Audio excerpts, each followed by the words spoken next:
Welcome back everyone to another Technique Coding online programming tutorial. In the last video, we finished up our Django authentication system and the purpose of that is to provide our iOS app a backend to handle authentication and logging into the app itself. So the backend, in a recap, you can register for a new user and activate that new user. The backend also distributes authentication tokens in the form of JWTs or JSON Web Tokens. And then once you have a JWT, you can fetch just a super simple string of data from a secure endpoint. In this video, however, we will start our iOS app. And the end result is going to look like this. Something super simple. We're not looking to go overboard here with visuals, but we want just a couple buttons, couple fields here, email, password, the general things you need when you actually are logging in with an email and password. You can register for a new account, so email, password, confirm password. When you hit register, the backend will send that email that was sent that I showed in a previous video. Then you can log in. Once we log in, I already have a user set up here. You just log in real quick. Comes to this screen, and then at this point we have access to the access token saved in the system, basically using keychain, and then we can fetch the secure data, and this is the string that gets sent from the backend. We can reset the text and just keep doing it, and then we can log out. So that's basically what we need right there.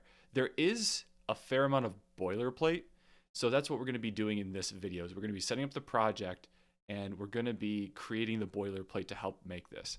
This first video is strictly UIKit.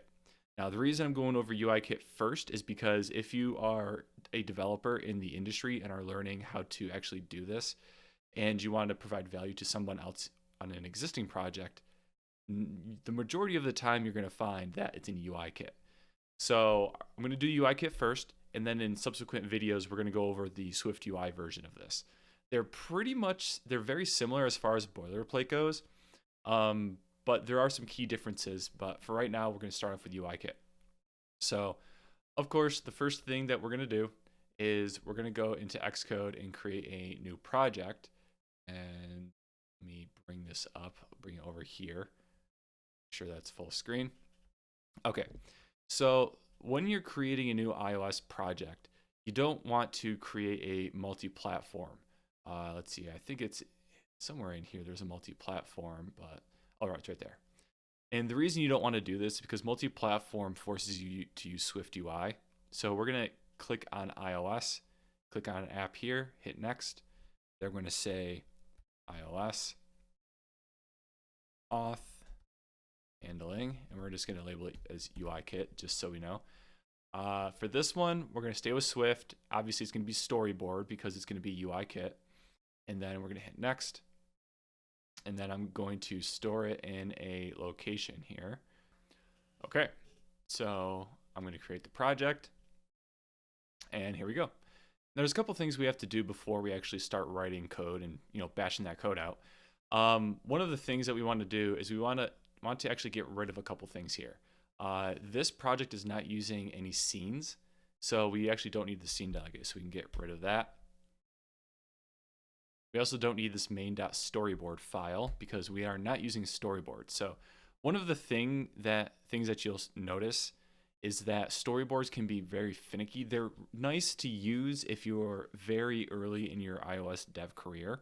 But honestly, with the advent of SwiftUI, most people aren't going to use these things. In UIKit, the big players in the industry and a lot of projects that are long-term projects that are organized very, very well, they don't really use storyboards. They do everything programmatically, which is what we're going to do here. There's downsides to using storyboards, such as if you just open a storyboard up, it actually changes it in version control. So you could have merge conflicts, and the storyboard XML underneath all of this is not human readable, or it's not straightforward as far as reading what the merge conflicts are. So a lot of people tend to stay away from them on very large enterprise projects. So for the sake of it, I'm not going to go over storyboards. We're going to do everything in just regular UIKit programmatic views. We're also going to delete this view controller here because we do not need it. We're going to be making our own. Inside the app delegate, because we just deleted that scene delegate, we have to do a couple things here, a couple cleanup methods. So we have to delete anything that has to do with scenes.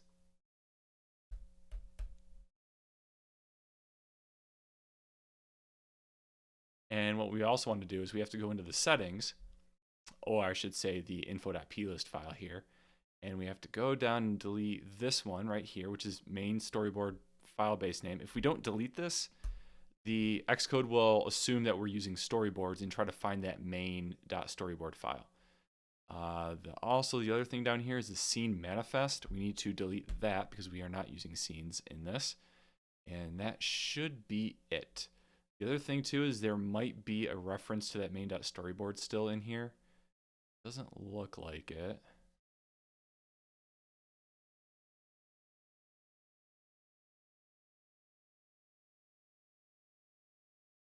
Okay, so that should be it as far as the basics that we have to do. Now, to start this up, the first thing I like to do in each of these projects is I like to organize a couple subdirectories here. So we're going to create one called screens, and then we're going to create another one called AutoLayer. I'll explain, this is basically where most of our business logic is going to be.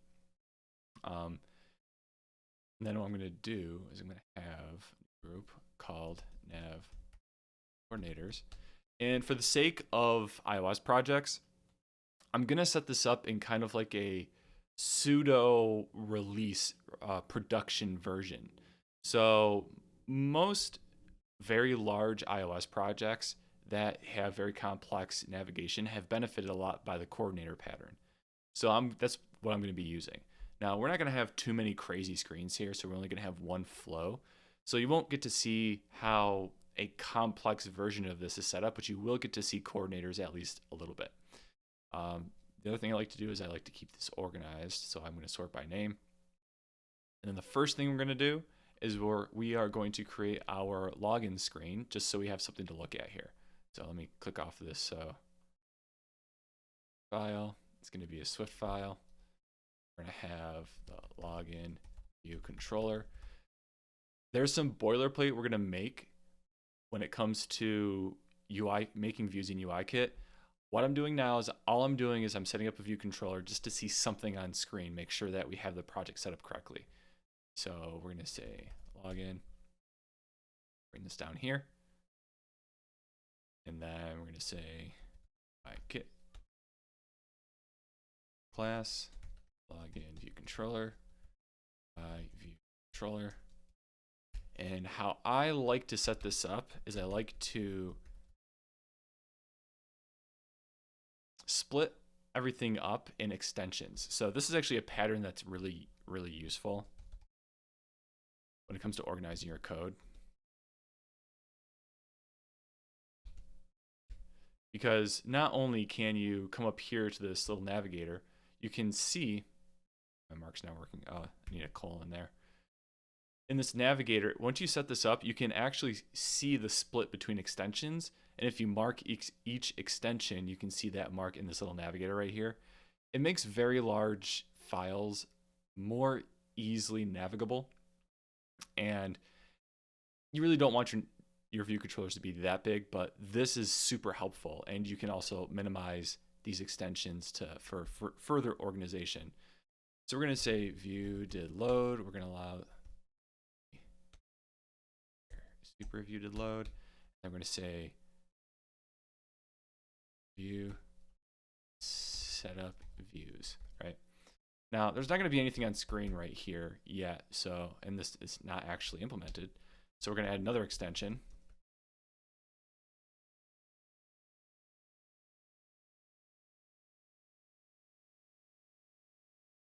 And the thing about these view setup is you can actually make this entire extension private.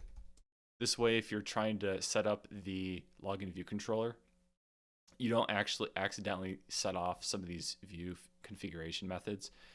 The extension up here has to be public because we're overriding a public method. This view did load. You can't have it private or else this will cause an error. So let me just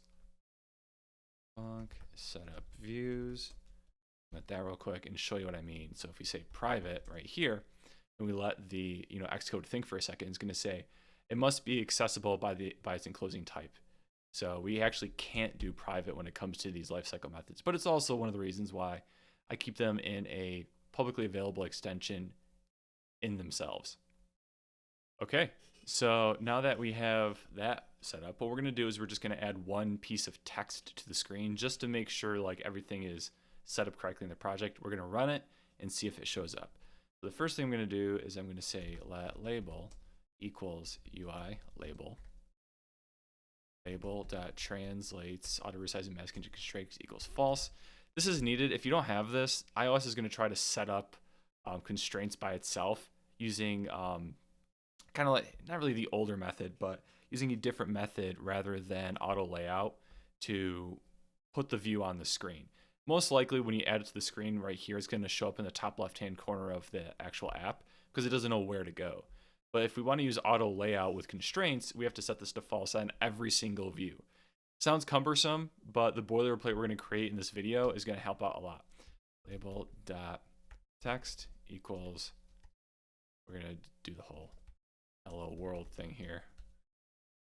Yeah. Label.heightAnchor.constraint equal to constant. We're just going to give it 50 just to say. Label.widthAnchor.constraint equal to constant. I'll say just 100 just for the sake of it. And then what we're going to do is we're going to say view.add subview. Pull down here a little bit. Add the label to the screen.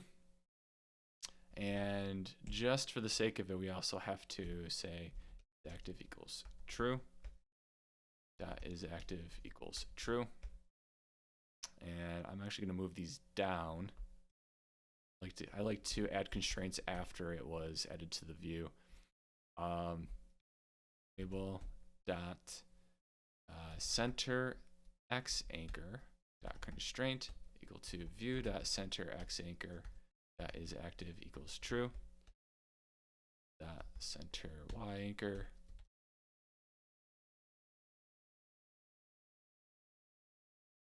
Okay, so a couple of things about this.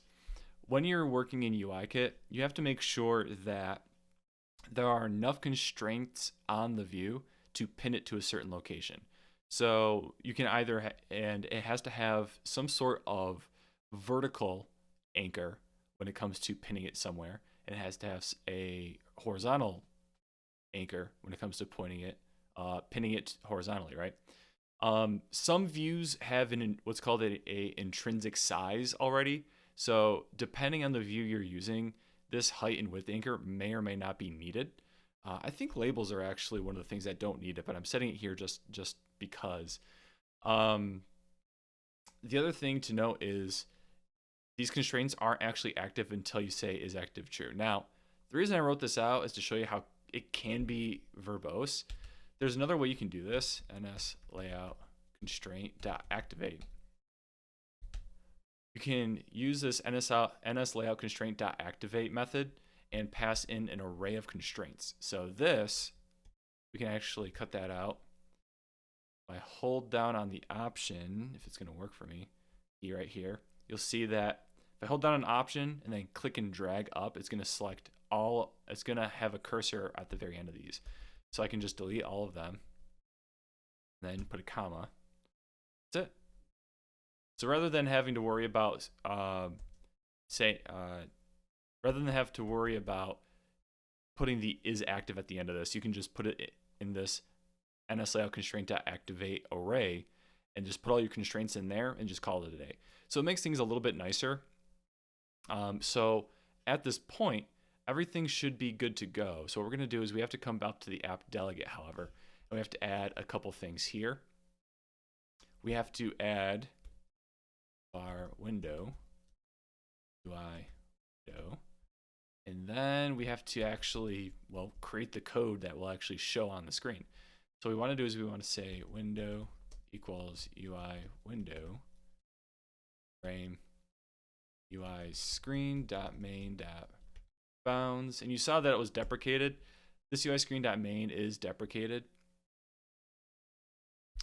in favor of acquiring the screen dimensions from a scene object. But for the sake of this, I wanted to keep it more simplistic. So we're going to just use this deprecated method for the moment. And then what we're going to do is we're going to say let view controller equals login view controller. And we're going to say window.root view controller equals view controller. And sake of this, we're going to say window dot make key invisible. This is really the call that shows everything on screen. But we have to just set the window object and then we say make key invisible and then everything should show up on screen. There is one other thing that I want to do first just to make sure we see something. Is I want to set this view's background color to white. Just make sure that the label dot text color is high contrast, and that should be good. So go back to the app delegate just to show you one more time. We are setting the window object to a new instance. We are creating the view controller, setting it. We could have also probably set one line of code instead. And then we are just saying window make key invisible. If everything worked out good, we're actually going to switch this to iPhone 15. If everything worked out well, we should see something on the screen. We didn't set up the launch screen, which I probably could have done that here. I'll do that here in a second, just to see a splash screen so we're not just staring at a white box the entire time. So this would be the splash screen. Now, we didn't have anything on there yet, so I'm going to take a second to actually show on the screen. And there it is. Hello world. So that's right in the center of the screen. So everything is working good. For the sake of it, we are just going to add to the launch screen here. And most launch screens are storyboard files. So what thing we can do is we can just add a label real quick. So I guess you will see just a, click on the actual components here.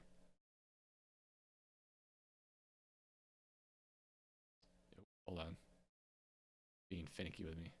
Drag and drop right on the screen, right in the center. Then zoom in. How you would usually constrain this in this view is you would hold the option key down, right click on it, and then drag out to what the side you want to pin it to. And we say center vertically in safe area. You do the same thing, going up. Hold your finger down on the option key, then right click on the object, then drag wherever you want to constrain this view to, and then center horizontally in safe area.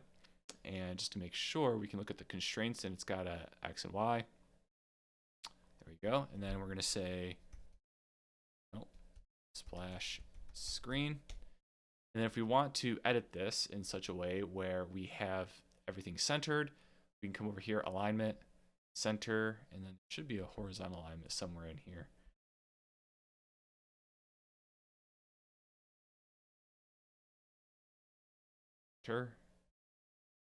Should be good. When we click on this, because of what we did, the view itself is actually still constrained to the center. But if you move it away, it's going to say, hey, it doesn't represent where it actually the constraints say it represent. The position of this view right now in the storyboard doesn't represent where it's going to show once you run it because of the way the constraints are. You can fix that by hitting this little refresh update frames, and it will pin it back to where the constraints say it should be. So then if we launch it again, we should get that nice little splash screen. Splash screen. Hello world. There we go. Cool. All right, so we have that completed. The next thing we want to do, and I'll stop this, the next thing we want to do is we need to set up a couple convenience things for us to create these screens. Now, the nice thing about Programmatic UIKit is once you create this boilerplate, you can just copy and paste it in every single project. And you don't have to worry about a third-party library. You can just reuse this. Kind of the same idea with SwiftUI. SwiftUI views you can technically reuse in multiple other areas.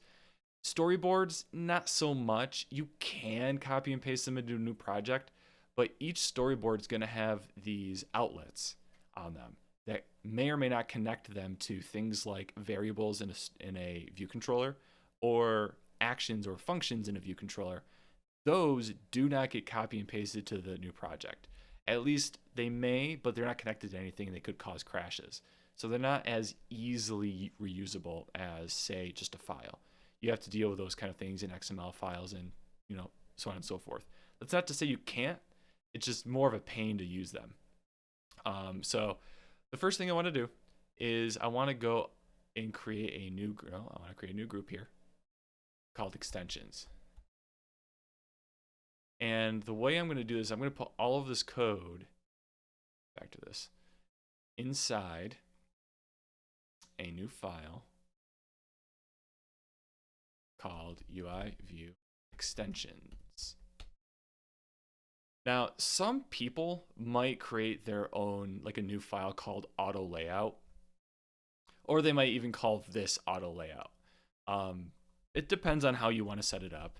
I usually keep as much into extensions as possible. It makes things pretty clean.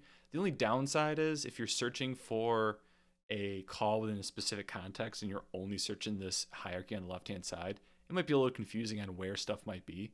But you can actually just search it by the function itself, and you should be able to find it pretty easily. As far as these auto layout methods that we're going to be doing. So right now, inside this UI view extensions, we're going to create boilerplate code to help us pin views to the actual to other views. Essentially, we're creating auto layout extensions and helper methods. So we're going to say extension UI view, and the first one we're going to do is we're going to say func add to view UI view translates auto resizing message constraints. So this is that method again that I said needs to be on every single view when you're using programmatic auto layout. And we're going to say view.add subview, say self, and then we're going to return self. Now, a couple things here. Number one, you notice how we're returning a view here. Now, I'm doing that because this is kind of like the builder method, what we're going to be using. So basically, it'll allow us to say something like UI view.add to view, my view, and then we can immediately say dot another method. So this actually works out really nice because you can chain all auto layout methods and then pin that view in basically one call to whatever other view you're saying. So we're going to be returning the view that we've managed in every single one of these. Now the thing is, we might not always want to chain it. So in order for us not to have Xcode complain about not handling the return result in the view controller, what we can do is we actually can say at discardable result. So now Xcode realizes that, hey, we may or may not actually want to use the result of this. And it's going to say, because we labeled it as at discardable result, Xcode is no longer going to complain if we don't do anything with the return value. Okay, so same thing for the next one. Func center X on view, UI view. Okay. Also, if you're not familiar with Swift's syntax, all we're doing here with this little underscore is we're saying that when I want to call this, I don't actually have to pass in a view property name. I can just pass in the view itself without calling a property name. So since we did the same thing on this, you could do UI view dot add to. See how when I click on this, it doesn't actually have a property name? If I didn't have this little underscore there, you would actually have to have the view label in the property in the parameter list. So just another neat trick of Swift. So, translates auto resize message constraints equals false. center x anchor dot constraint equal to dot center x anchor turn self.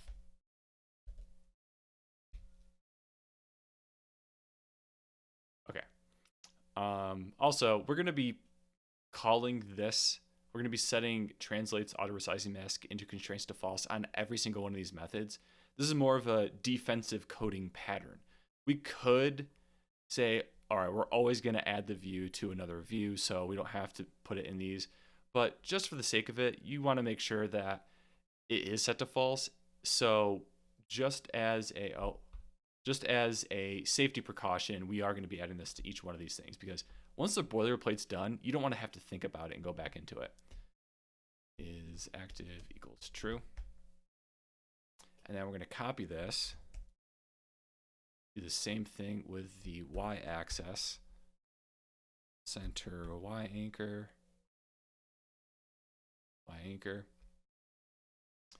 And now that we have a x and y axis, we are going to center on view.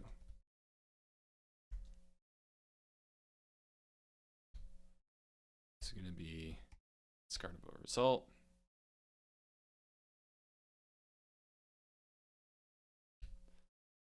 Turn, and here's where the chaining starts to play in. Center x on view dot center y on view. Technically speaking, I guess we could delete this just because both of these calls already have that up there. But I'm going to leave it in there again, just in case a future developer ends up changing this to something else and then this isn't there. So again, it is kind of redundant, but at the same time, because this is boilerplate code, not really harming anything just to keep it in there.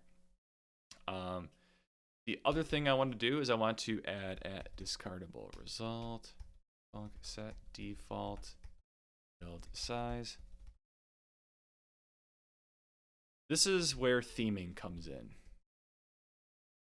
If you're familiar with SwiftUI at all, basically think of this as like a view modifier. It's just a regular function that we're going to use to size existing fields up.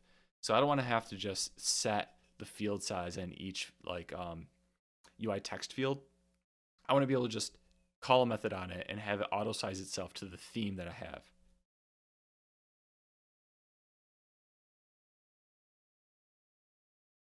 And height anchor dot constraint equal to, we're going to say 40. Active equals true.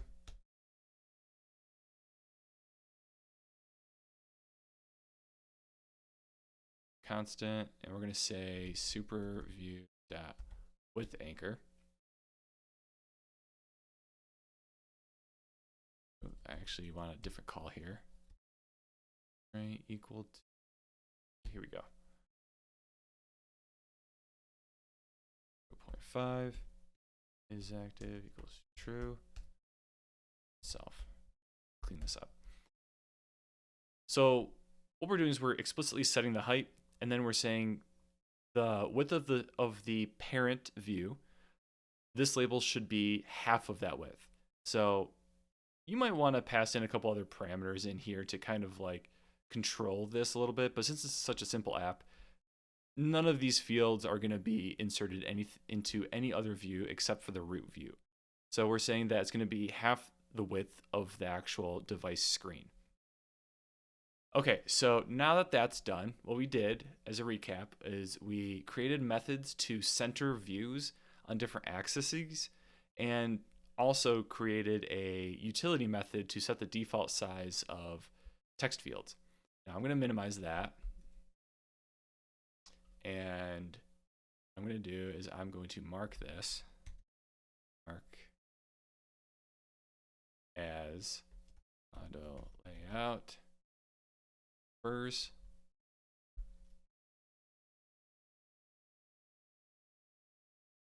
I'm going to create another extension called thinning edges.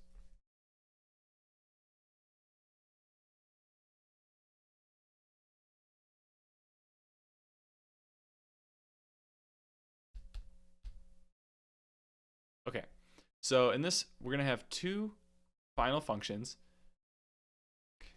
pin top, anchor.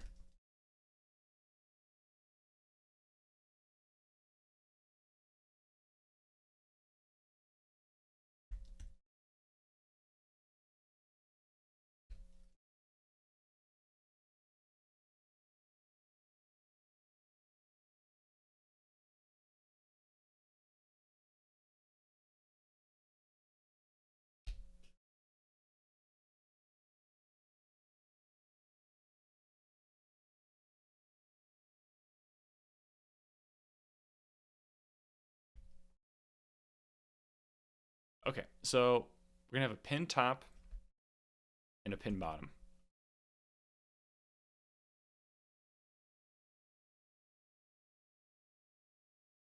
Why? So this should be good to go, except anchor constant is active, and we should be good to go. Okay, so we're gonna stop here, although you can also create a pin right and a pin left. I'll leave that as an exercise for you, but for this simplistic app, we're just gonna center all the views on the screen horizontally, so we don't really need anything other than this. But if you wanted to create and finalize this, you would create a pin left or pin right, or if you want to use the same verbiage as UIKit, pin leading, which would be left in the US left to right system, or pin trailing. So that's it. So this is what we need for the boilerplate to make our lives so much easier when it comes to adding views on the screen. So one thing that I want to do too is I want to create a couple really quick helper methods for our buttons. So I'm going to say UI button extensions and UIKit. Same thing with theming. So I'm going to create a couple of these methods to auto create a button on screen so we don't have to recreate the code each time. Static fun, kind of making it static because this is how you get an instance of it. We don't want to create one and then resize it and edit it if we don't have to.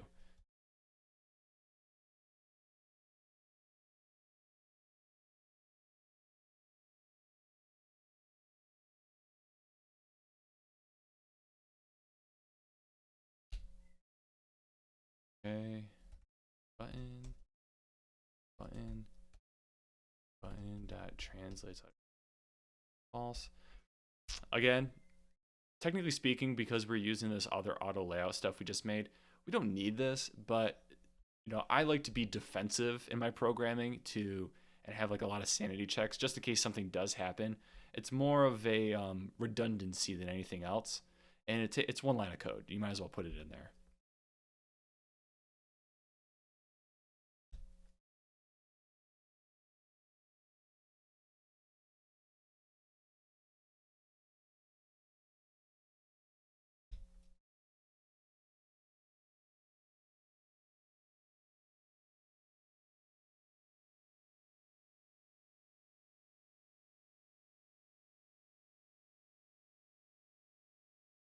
Okay, so let me explain what's going on here. So with the button in UIKit, Programmatic UIKit, we are setting the title color.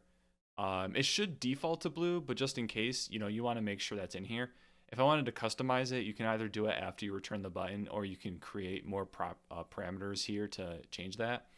Then we're setting the title itself based on the parameters we have in here. And then we're adding the target. This is what the actual button click is.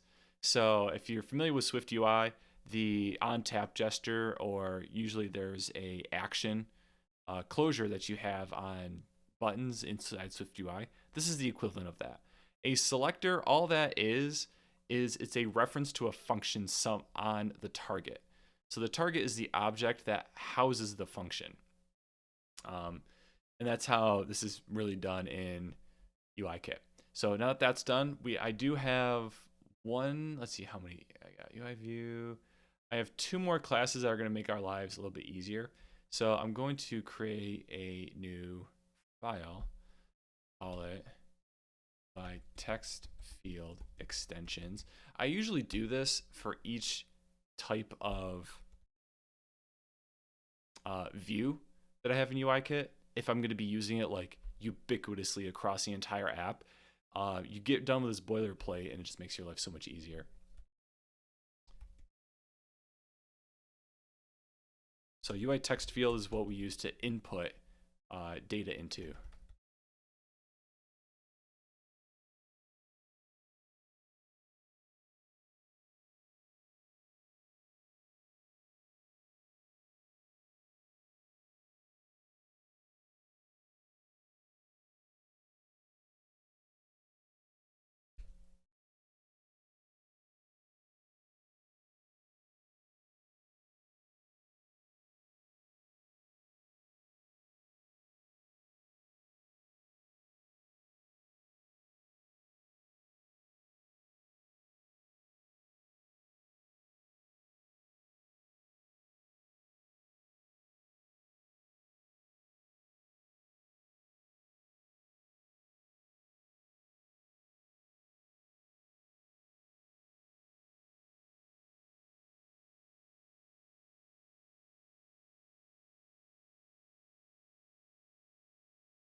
Okay, so to explain this a little bit here, I'll make sure everything's good. So we create a new UI text field. Again, this is an actual field that the user can tap on to input text into. And we are setting auto resizing mask into constraints to false. Then we're giving it a border. We do that by using its layer. So each UI view has a layer, and the layer is what has these border color, corner radius, and border width properties. And we have to use a CG color because it's more core graphics when you get into layer stuff. So UI color.light gray, CG color. And then we say field.layer.corner radius equals 5, and it's going to apply it to all the corners. And then we're going to say the border width is 1. And then clip to bounds is true, which means if there's any overflow from the bounds of the view, it's going to cut it off. So you're not going to see like text or colors or anything bleed out across the border of the view itself. Now we do that because we're actually setting a border color, so you'll be able to see any overflow. So because we're setting that border, we want to hide any overflow. We're setting the text in the placeholder. And then what we want to do is we want to specify 2 different types of text fields. Because users are going to input emails and passwords into this, we're going to actually create functions to create an email field and a password field based on what we just wrote.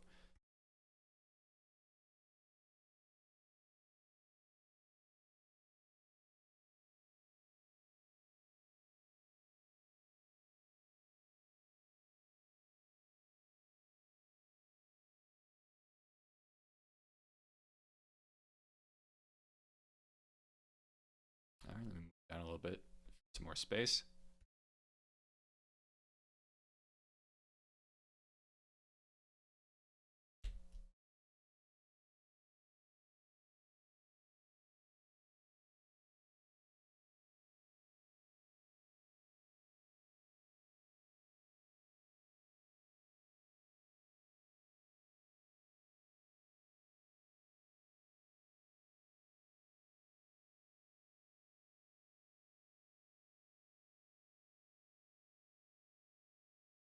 Okay, so in this function, we are making an email field.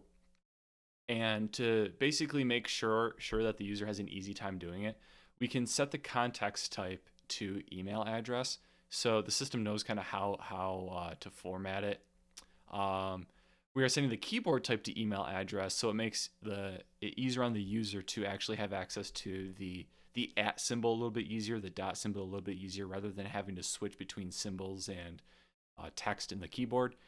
This is kind of important, especially if the backend doesn't check for it.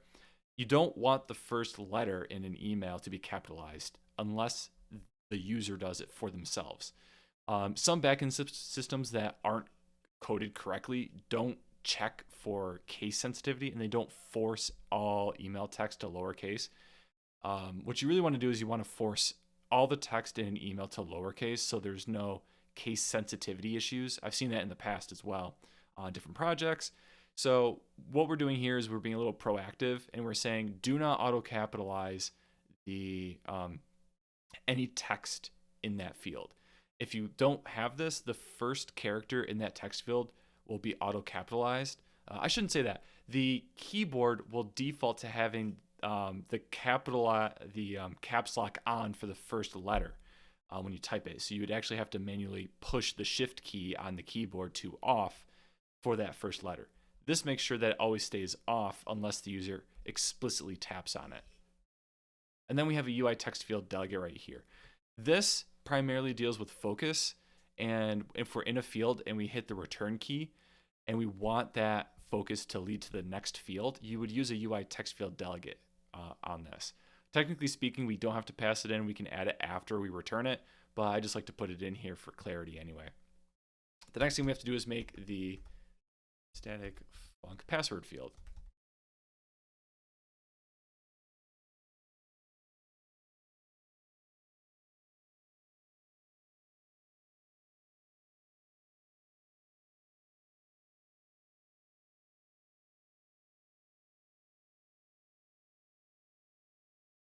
And this is going to be very much similar to the other one. So I'm just going to copy and paste all this code right in here. And then I'm going to specify password. And actually, they don't have a password keyboard type. So we're just going to default to leaving it. Auto capitalization is still going to be, we'll keep it at none for right now. But there's another call we have to make, and that is secure text entry equals true. Now, setting this to true means that Apple in this UI text field will automatically hide the input as you type it. So we don't actually have to do anything when it comes to that. I believe there is a secure field view in SwiftUI, and we will be using that one when it comes to SwiftUI version. That does the same thing. So Apple makes it nice for us, and they handle all of that, so we don't have to worry about trying to hide the text. So the last one that we want to do as far as fields go, file, I want to say UI text view extensions.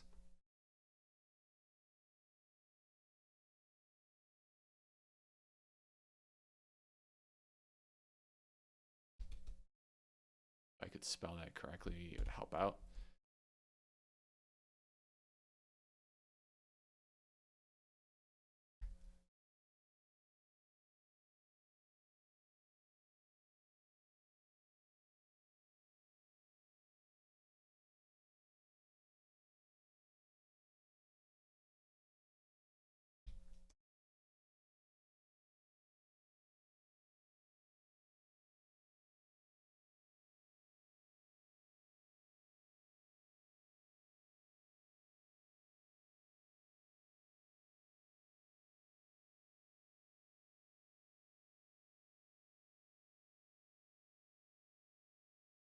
Okay, so real quick, all we're doing is we're creating a text view, and this is going to just set the text color to black. We're setting the font size on it, and then we're setting the alignment to center. So it's going to center all the text within the bounds of this. And then the very last one we got, and I promise this is the last one, is UI view controller extensions. Now, this is a handy method that I actually use this on all the projects that I'm on when it comes to UIKit. And it makes things super easy. You don't know you need it until you need it. And that is a helper method to show a very quick alert pop-up.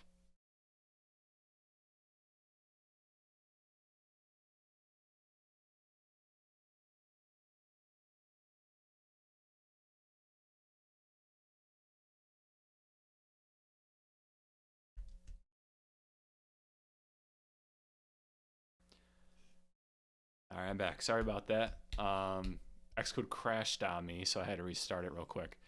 Just the name of the game sometimes in being an iOS developer. So let me continue this.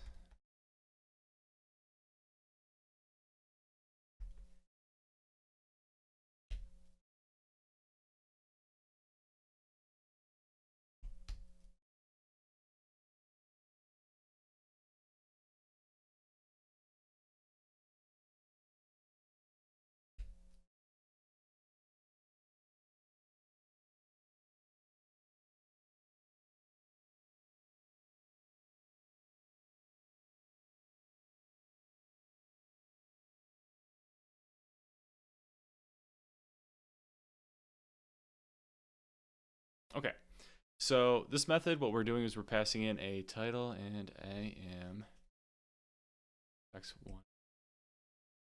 Yeah.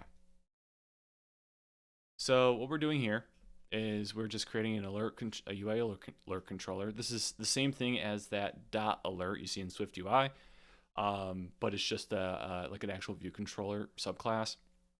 Then we're giving it an action. We declare an action using UI alert action, and we've got a closure on the end. This has a completion on it, and this is just the lightweight syntax, if you will, the smoother syntax to actually show the action to be done.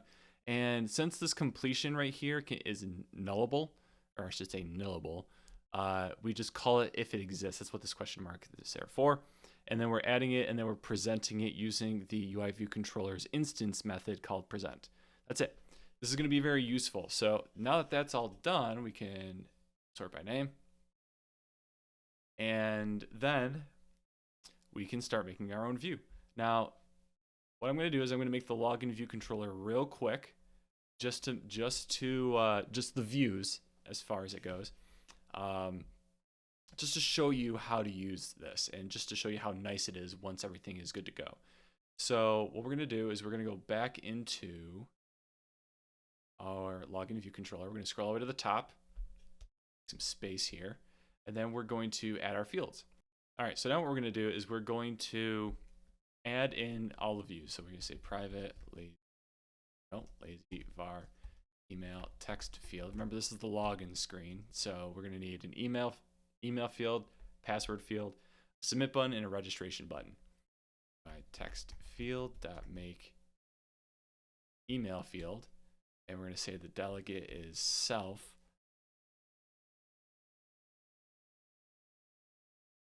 And I'll show you the finishing touches with the delegate right after we put all these views on screen. So what I'm going to do is I'm actually going to delete this for right now. And then we're going to move on. Private lazy var password text field.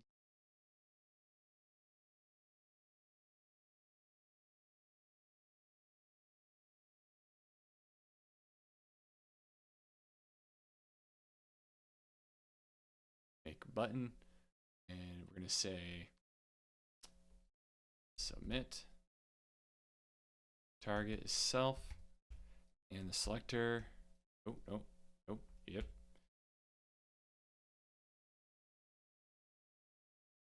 going to close the navigation pane here for some more room. We're going to say self.on submit tapped. Of course, this doesn't exist yet, so we're going to come down here and add another extension. All actions. It can't be private because these have to be, because we are using a selector, these have to be Objective-C. So we have to actually mark them as Objective-C functions, which also means that we can't make this extension private.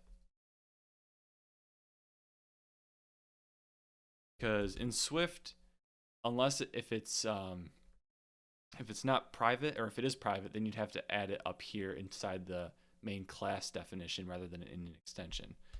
Instead, we're going to put it down here.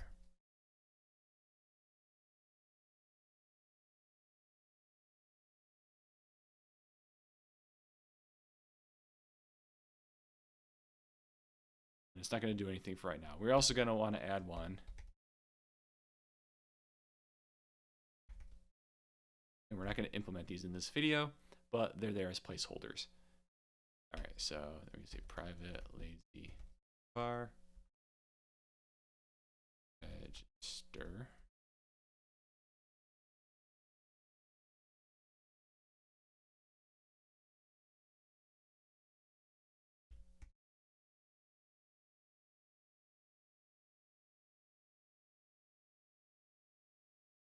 You want to make sure that you're not actually keeping the parentheses. Xcode, for some reason, will always add these parentheses here, no matter the context. You don't want that there. It's a function reference, not trying to call the function itself. So you just want to say on register tapped without the parentheses at the very end, like as if you're calling it. You don't want those.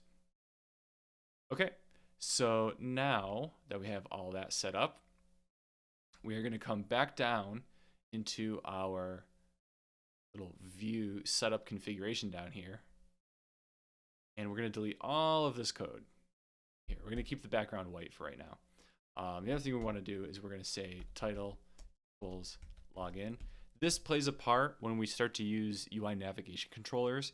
Same thing as in SwiftUI when you're setting the title on the view itself. We're just setting the title here in preparation for the future video. But now, in order to add this to the screen, we can say email text field dot add to the current view controller's view, center on the same view. Then we're going to say set default field size based on the values that we get from the actual super view, which in this case would be the view on the view controller. That's it. That's all we have. So if we actually play this now, we run this, there it is. There's our field. So if we tap on this, also wait a second, the keyboard shows up. And because we set the context, the type of keyboard to email, you'll see we get this nice little @ symbol and the period right here, as long as with the space. So it's set up nicely to input email. And also the shift key is not defaulted to on for the first item. Cool, so that's it. The one thing that I want to finish on, and this is brand new as far as this year goes in iOS 17, if your project targets iOS 17 and greater, you can now use, the SwiftUI Previews, you can actually use that in UIKit now. So you can say @preview, and then you can just return the login view controller. And if we hit refresh here, there it is. This actually makes me super excited. I have seen this fail on more complex projects and you have to run it anyway, but all of the SwiftUI previews that you get are now available in UIKit. So from here on out, we're actually going to keep moving on with all the views. We're using these previews, and then we'll run it to just verify everything's working at the very end. But yeah, this is super important because I don't know how many people know about this yet, but I'm hoping everyone does, because if you're working in UIKit and you miss storyboards, or you just can't work in SwiftUI and you just really want to see it as you work on it, you can now use previews using the hashtag preview macro in Xcode 15, as long as the project targets iOS 17 and greater. If it targets iOS 16, you can't use them, or anything below that. So that's it. So that's the boilerplate to set up the project. In the next video, what we're going to do is we're going to finish creating the views themselves, and then we're going to start looking into the navigation. I'll see you in the next one.